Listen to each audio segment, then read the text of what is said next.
Quiz number 17 જે આપણે 26મી જાન્યુઆરી special પ્રશ્નો એમાં પૂછ્યા હતા અને એમાં કુલ 9 વિદ્યાર્થીઓએ ચિઠ્ઠી નાખી છે.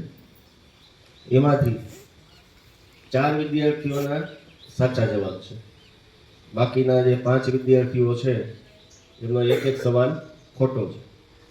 તો એની ચિઠ્ઠી અહીંયા પડી છે.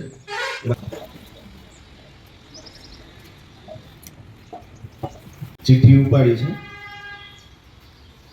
એમાં નામ આવ્યું છે ગેલાણી ધ્યેય. પ્રશ્ન: ભારતના બંધારણીય વડા કોણ છે? રાષ્ટ્રીયપતિ. રાષ્ટ્રીયપતિ નહીં પણ રાષ્ટ્રપતિ સાચો જવાબ છે. 26મી જાન્યુઆરીએ ધ્વજ કોણ ફરકાવે છે?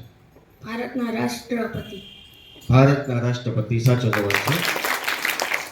26મી જાન્યુઆરી 2024ના રોજ કેટલામો પ્રજાસત્તાક દિન ઉજવ્યો? 75મો. 75મો સાચો જવાબ છે. બંધારણનો સ્વીકાર ક્યારે કરવામાં આવ્યો? 3 નવેમ્બર 1849. સર્વૈહાર.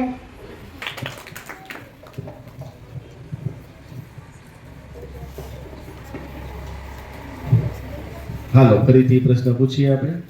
ભારતના બંધારણીય વડા કોણ છે? રાષ્ટ્રપતિ. 26મી જાન્યુઆરીએ ધ્વજ કોણ ફરકાવે છે? ભારતના રાષ્ટ્રપતિ. 26મી જાન્યુઆરી 2024ના રોજ કેટલામો પ્રજાસત્તાક દિન ઉજવ્યો? 75મો. બંધારણનો સ્વીકાર ક્યારે કરવામાં આવ્યો?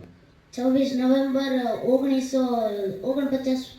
26 નવેમ્બર 1949 સાચો જવાબ છે. હવે પ્રજાસત્તાક દિનની પરેડમાં સલામી ઝીલનાર સર્વોચ્ચ સેનાપતિ કોણ હોય છે? ભારતના રાષ્ટ્રપતિ. ભારતના રાષ્ટ્રપતિ હોય છે. તેના જે આ સર્વોચ્ચ સેનાપતિ એક બિરુદ છે. રાષ્ટ્રપતિ તો છે જ પણ આ જે સર્વોચ્ચ સેનાપતિ છે એ પણ એક હોય છે. તો સાચો જવાબ છે આવશ્યકતા.